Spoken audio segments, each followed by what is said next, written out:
Hello, my friends and Star Citizen family. Hope you had a good week. We're back with another episode of Star Citizen Retrospective of August 13th to 17th of 2018. This week we'll be covering a couple topics ranging from Hurston to physics grids to crime systems and the new Mustang rework.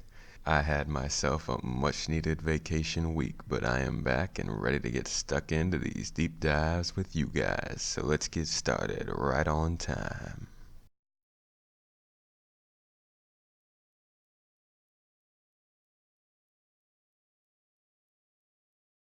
Our first segment of the day, as always, is Calling All Devs on August 13th. The first question of the day is going to Star Citizen Live director Todd Pappy, asking if we could get a private free play Star Marine mode where we could just hang out with friends and maybe experiment a little bit. Todd explained that this was something they wanted to get into the game, and while you can join a private match with multiple people, you still cannot get into the game by yourself. Something I struggled with the other day while trying to practice vaulting. And while that is annoying, private matches are available for you and your friends right now. Moving on, our next question is for lead systems designer Dan Truffin with a question on the crime stat system. When will the current GTA-style wanted level system be superseded by something a little bit deeper? Dan Truffin highlighted that criminality is a short-term negative effect that is associated with certain types of crimes. You can see this in game now, with misdemeanors requiring a fine to be paid and felonies requiring a bit more work to get rid of. While reputation is something a little bit more permanent that will take time to rebuild and is dependent heavily on the AI system and the way NPCs will react and respond to you. These systems are held together by the local jurisdiction system, which is also now in the game as of 3.6. So we have seen that they've been moving more towards this fully featured criminality system throughout the past year. However, they still have not moved away from those GTA-like crime stat levels, so it's still going to be a little while for that. The next question was a quick one for lead gameplay engineer Mark Abend. When will we be able to spawn our ships inside of other ships, and those ships inside of other ships inside of other ships inside of a tonk? It was something that they had planned, but was not yet put on the roadmap at the time, and has not been touched on since then. I sure hope they touch on it soon, though. After this, we took a step into Technical Director of Content Sean Tracy's office for the next question. A backer wanted to know where in the world were our multiple physics grid wrapping around each other in weird and suggestive ways, and why is it on the back burner? For the uninitiated, this is basically referring to the ability to dock two objects and maintain multiple physics grids inside one another. So the quick answer to this question is basically that they had nothing that needed that technology coming up in the game anytime soon. But guess what, people?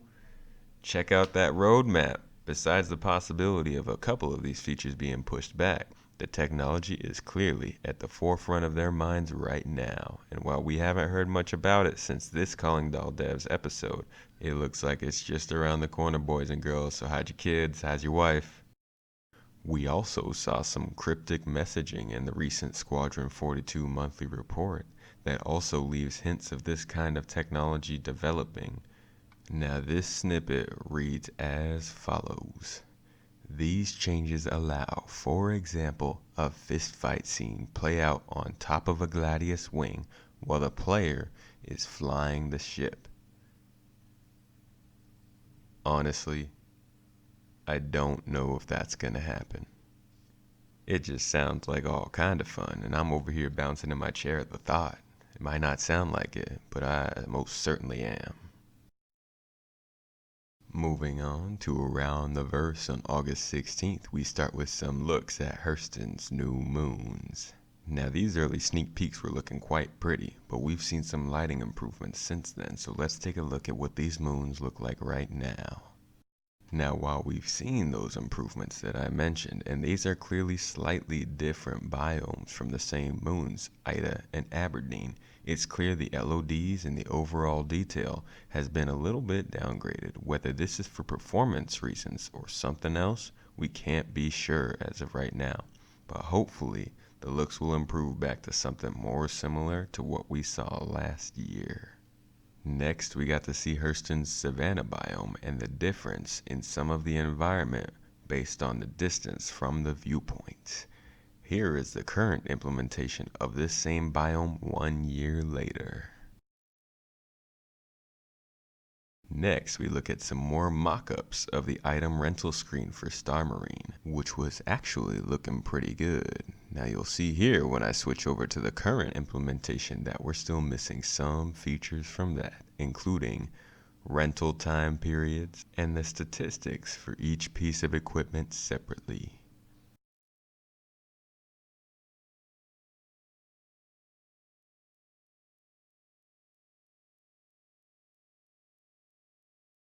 I'm also a little bit peeved that I can't even preview the items before I rent them. Come on, what kind of business are you folks running? Next up, after seeing weeks and weeks of gray and white box phase work on the HABs, we finally got to see the final version. And they look pretty dang close to what we got. Now, as I've said in previous weeks, I'm still looking for a more original, more lived-in feeling to my HAB. I want those toothpaste stains, and I want that window to the outside because I'm claustrophobic. Give me a view to the outside, please. Regardless, we got what we were shown, and while there haven't been any changes, we have seen new HABs added at R-Corp and soon to be Microtech and Crusader. After looking at the HABs, we got to see some of the power system integrations into the ships, including the quantum drive spool and calibrate time, which increased providing less power and decreased when the quantum drive was overclocked. That functionality has not really changed since then, but it has been tuned in a little bit more to make for more satisfying gameplay.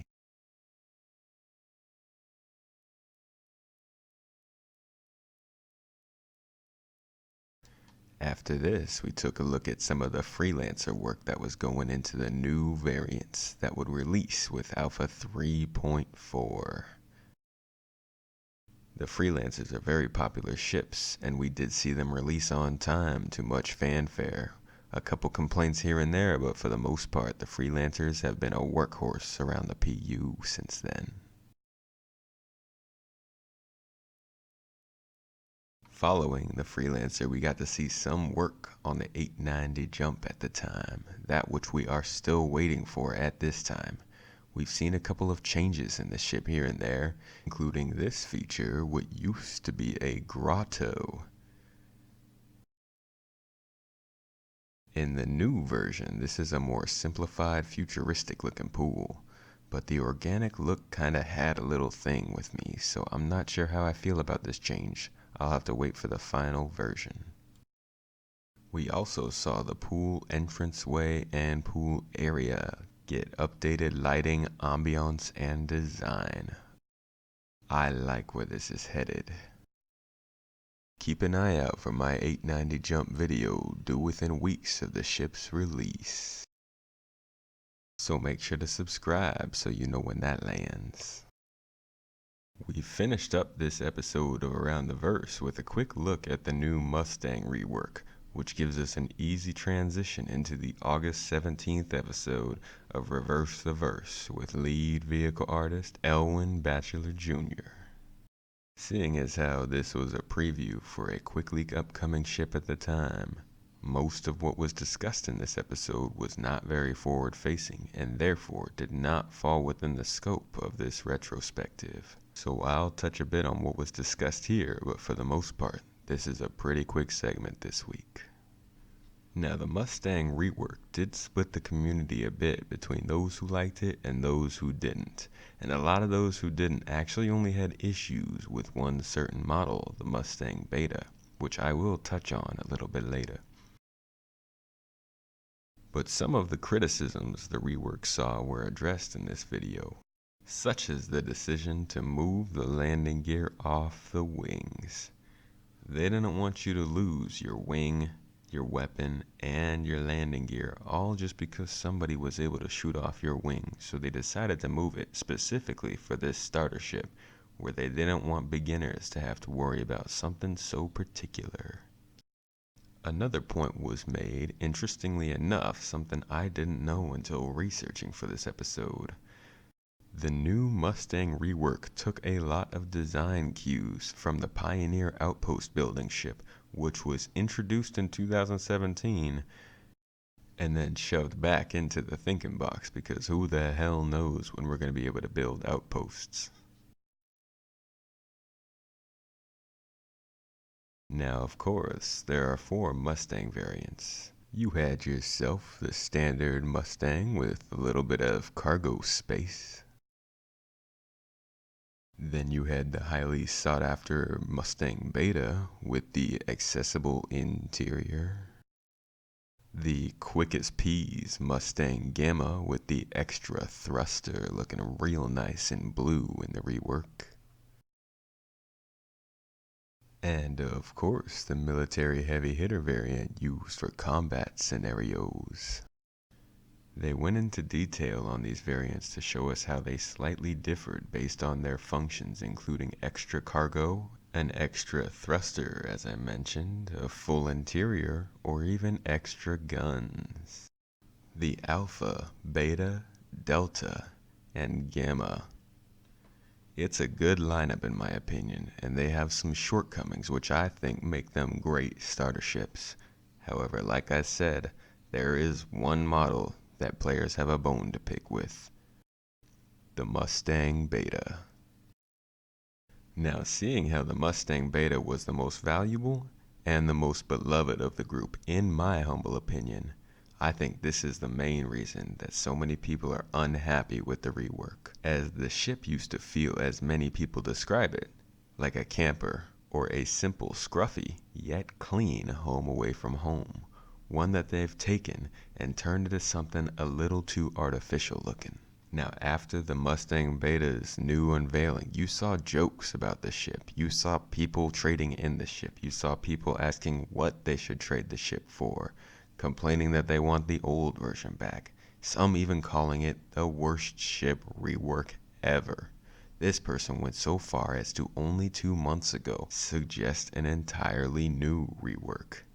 It was clear that the vocal minority was not happy with the Mustang Beta rework, but I think it's safe to say that it seems Cloud Imperium is going to go ahead and stick with this model, which means we're probably going to see plenty more 300i's flying around. Speaking of the 300i and the associated rework with that ship, I think it's good to remember that we can customize our interiors in the future. The basics obviously are going to stay the same, so you may have problems with the fundamentals, but if the colors are your problem, if the materials are your problem, then maybe you can get a beta that fits your niche. I said that was going to be quick, but you know I can't shy away from that delicious information. So with that, I want to thank you all for joining me for this one, another episode of Retrospective in the back pocket. Looking forward to next week. We'll be getting even more updates on Hurston's transit system, looking at the new elevator system they were working on at the time, rest stop exterior and interior variations are looking to be shown off, and my favorite ship is finally unveiled to the public. News for you on that one next week in Star Citizen Retrospective.